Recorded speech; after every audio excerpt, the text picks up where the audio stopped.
Assalamualaikum warahmatullahi wabarakatuh. Kembali lagi dengan saya Umi Sunyar pada mata pelajaran matematika. Nah, materi kita kali ini adalah fungsi kuadrat. Nah, pada pertemuan-pertemuan sebelumnya, setelah UTS, kita telah membahas tentang persamaan kuadrat dan fungsi komposisi. Jadi ini ceritanya kita ambil kuadratnya dan kita ambil fungsinya digabungkan menjadi fungsi kuadrat. Nah, kita mulai dari definisinya. Dari persamaan kuadrat itu kan ada kata kuadrat, sedangkan dari fungsi komposisi ada kata fungsi. Fungsi itu kan mengacu pada fx atau y, ya. Jadi lambangnya fungsi itu biasanya fx atau y. Kemudian ada kuadrat. Jadi ada dua kata yang digabungkan, yaitu fungsi dan kuadrat. Fungsi yang melambangkan dia adalah fungsi ini. Kemudian yang melambangkan bahwa dia adalah fungsi kuadrat adalah ada ini, ax kuadrat. Jadi sama seperti persamaan kuadrat, kalau tidak ada kuadratnya di sini berarti dia bukan fungsi kuadrat, ya. Jadi kalau misalkan a-nya 0, di sini 0, berarti dia bukan fungsi kuadrat karena menyebabkan x kuadratnya hilang. Cara lain penulisan fungsi kuadrat ini adalah biasanya ditulis dalam bentuk y, ya. Jadi fx itu kan sama saja dengan y. Jadi tinggal kita ubah saja, ya. Contohnya, misalkan y sama dengan x kuadrat ditambah 4x dikurang 12. Jadi a-nya di sini 1, a-nya 1,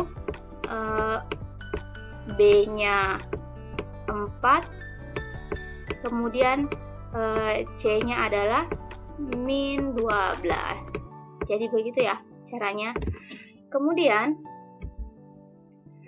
cara menggambar fungsi kuadrat. Nah, ini yang penting. Yang pertama, kita tentukan dulu titik potong dengan sumbu x, yaitu y sama dengan 0. Tentukan titik potong dengan sumbu y, yaitu x sama dengan 0. Dan tentukan titik puncaknya. Puncak di sini ada rumusnya. Ini untuk x, ini untuk y. Jadi titik itu kan x, y ya. Jadi kalau mau cari x-nya pakai rumus min b per 2a. Kalau mau cari y-nya pakai rumus min d per 4a. Apa itu d? D itu adalah b kuadrat dikurang 4ac. Nilai diskriminan pada persamaan kuadrat ya. Nah, d itu adalah b kuadrat dikurang 4ac. Ya, itu rumusnya. Sekarang kita lihat contohnya. Misalkan ada sebuah fungsi fx, ini fungsinya ya. Fungsinya ini fx sama dengan x kuadrat tambah 4x dikurang 12. Jadi contoh pada slide sebelumnya, a-nya kita tahu dia 1, b-nya 4, c-nya min 12. Sekarang kita mulai dari langkah pertama, yaitu tentukan titik potong dengan sumbu x, artinya y sama dengan 0, ya. Oh ya, kebalik ya, dia pakai langkah 2 dulu. Kalau langkah 2 dulu, berarti ini harusnya dia pakai ini 1, ini yang kedua. Berarti dia buat dulu x sama dengan 0. Kalau x-nya yang sama dengan 0, berarti dari fungsi ini, fungsi yang ini, kita buat x-nya sama dengan 0. Berarti x-nya ganti 0, di sini juga ganti 0. Berarti y-nya nanti dapat min 12 ya. Nanti dapat y-nya min 12. Kemudian langkah kedua, buat y-nya yang sama dengan 0 ya, ini ya. Nah, yang ini tadi buat y-nya sama dengan 0. Berarti y yang sama dengan 0, berarti ganti y-nya 0, x-nya tetap ada. Nah, diapakan ini? Ini kan bentuk dari persamaan kuadrat ya. Persamaan kuadrat, sehingga misalkan kita pakai metode memfaktorkan, yang difaktorkan, yang ini tuh difaktorkan, hasilnya adalah x kurang 2 x tambah 6. Tidak perlu kuajarkan cara memfaktorkan karena sudah kuajarkan sebelumnya. Nanti dari sini kita peroleh x-nya sama dengan 2 atau x-nya sama dengan min 6. Jadi kita peroleh X-nya sama dengan 2 dan X sama dengan min 6. Jadi tadi kita peroleh Y-nya sama dengan min 12 ya. Kemudian yang di bawah X sama dengan 2 dan X sama dengan min 6.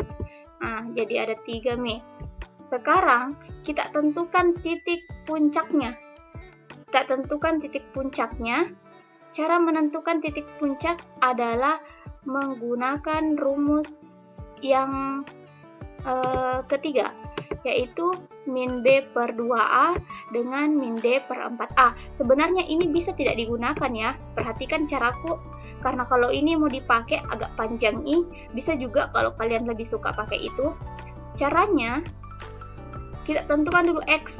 X itu kan rumusnya min B per 2A ya. Jadi sudah ada rumusnya di atas ini min B per 2A itu X-nya. Kemudian kita masukkan B-nya 4 ya, A-nya 1. Dari mana ambil? Dari sini toh, dari soal. Kemudian hasilnya X sama dengan min 2, jadi diperoleh X sama dengan min 2 hasilnya toh. Kemudian untuk memperoleh Y-nya, memperoleh nilai Y, kalian bisa menggunakan rumus yang ini tadi, tapi bisa juga kalau kita masukkan saja nilai X ini ke soal, ke fungsinya. Berarti Y sama dengan X-nya diganti min 2, berarti min 2 kuadrat, kemudian ditambah 4X, 4 kali min 2 dikurang 12. Nanti hasilnya adalah min 16. Jadi kita peroleh titik puncaknya itu X-nya min 2, Y-nya min 16. Perhatikan semua yang ku kasih kuning-kuning ini ya. Sekarang kita lanjut di penggambarannya. Di penggambaran ini itu ada yang pertama tadi kita dari langkah pertama kita dapat Y sama dengan min 12, langkah kedua kita dapat X sama dengan 2 atau X sama dengan min 6, dan langkah ketiga kita dapat titik puncaknya yaitu X sama dengan min 2 dan Y sama dengan min 16. Sekarang kita tentukan titik-titiknya masing-masing ya. X sama Y sama dengan min 12, titiknya di sini. Kemudian X sama dengan 2 dan X sama dengan min 6. Ini ya, min 6 dengan 2. Kemudian titik puncaknya, titik itu kan selalu X, Y toh.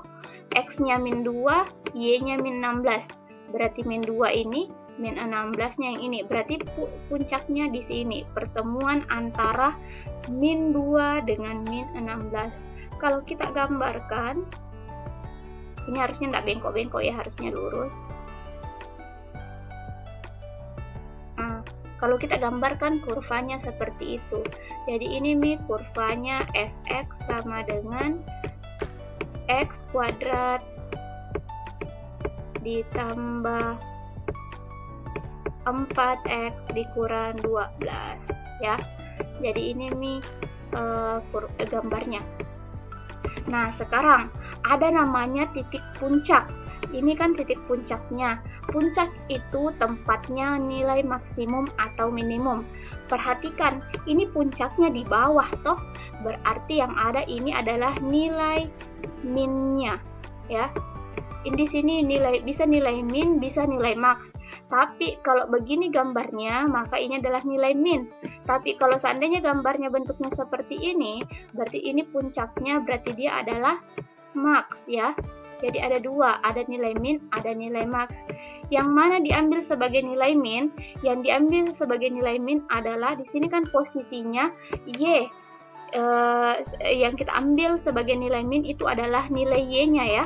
Karena yang menentukan tinggi rendahnya sebuah kurva itu adalah koordinat Y. Kenapa koordinat Y? Karena kan dia yang bentuknya vertikal. Jadi kalau untuk menentukan max atau minnya di koordinat Y. dia untuk menentukan nilai maksimum atau minimum itu kita ambil dari koordinat Y ya. Nah, kemudian tadi untuk cara penggambarannya itu ingat dia bentuknya seperti parabola.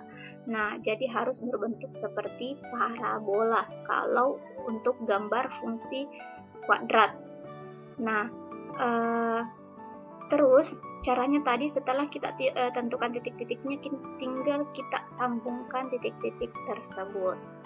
Jadi nilai minimum untuk fungsi kuadrat ini adalah min 16. Kemudian jadi kalau misalkan kita sudah menentukan nilai minimum, berarti nilai maksimumnya tidak ada ya. Nah, sekarang cara cepat kalau misalkan kita mau menggambar fungsi kuadrat itu adalah sebagai berikut. Tapi ini dia bisa sedetail tadi penggambarannya, cuman ini kita bisa menggambarkan secara umum saja. Jadi cara penggambarannya itu kalau misalkan, perhatikan ya, kalau misalkan A-nya lebih besar dari 0, berarti kurvanya akan menghadap ke atas atau berbentuk senyum. Kalau A-nya lebih kecil 0, berarti kurvanya menghadap ke bawah. Jadi ciri-cirinya kita ini cuma menentukan ciri-ciri saja.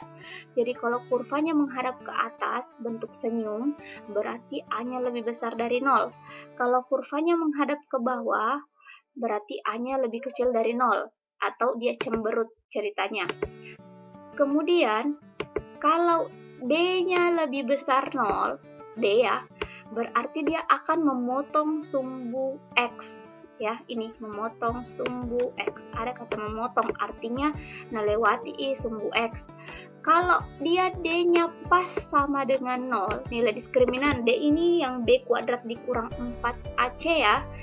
Kalau D pas sama dengan 0, artinya dia sentuh saja sumbu X. Sentuh saja Ji. Tidak melewati juga, tidak melayang juga. Kalau D-nya lebih kecil, ini namanya menyentuh atau menyinggung ya, sumbu X. Kemudian kalau D-nya lebih kecil dari 0, berarti dia melayang, tidak memotong sumbu X. Ya, bentuknya melayang. Nah, sekarang bagaimana menyusun grafik fungsi kuadrat? Sebenarnya menyusun fungsi kuadrat ya, ini salah kata grafik maksudnya. Kalau ada grafik, kita tinggal bagaimana cara menyusun fungsi kuadratnya. Nah, sekarang ini ada dua rumus. Ada dua rumus yang kuperkenalkan. Ini yang pertama, ini yang kedua. Oke, apa perbedaan rumus ini? Kalau rumus pertama itu berarti kita lihat dari apa yang diketahui di soal. Kalau yang pertama ini diketahui titik potong dengan sumbu X-nya, yaitu X1,0 dengan X2,0. Kalau yang kedua, apabila yang diketahui titik puncaknya ya. Contohnya, ini ada gambar grafik toh. Sebenarnya kita bisa menggunakan, dari gambar ini kita bisa menggunakan dua-duanya rumus. Kenapa? Karena ini kita ketahui, ini titik potong dengan sumbu X. Ini min 2,0 dengan 4,0. Jadi ini adalah min 2,0. Kemudian yang ini 4,0. Kemudian ini ada titik puncak juga. Jadi ini menggunakan rumus 1, ini bisa menggunakan rumus 2 ya. Karena tapi misalnya kita menggunakan rumus kedua, rumus pertama. Misalnya kita menggunakan rumus pertama, berarti titiknya adalah min 2,0 dengan 4,0. Kita masukkan ke soalnya, berarti soalnya rumusnya, berarti ini min 2 tadi ketemu minus, di sini toh minus ketemu minus jadinya positif. Kemudian di sini positif 4 di memang untuk X2-nya, ini X1 ya. Ini X2. Jadi kalau ketemu positif ketemu positif di negatif ketemu negatif di sini jadinya positif. Kalau di sini tetap langsung saja ya, masukkan X2-nya karena positif G. Sekarang diketahui salah satu titiknya itu adalah min 8, 0,-8. Yang mana 0,-8 ya ini ya? Perhatikan, ini adalah titik 0,-8. Kenapa kita butuh titik ini? Supaya kita bisa dapat A-nya. Nah, itu 0,-8 ya. Nah, supaya kita bisa dapatkan nilai A-nya. Jadi kita masukkan min 8 untuk Y-nya ya. Ini kan ini X, yang ini Y.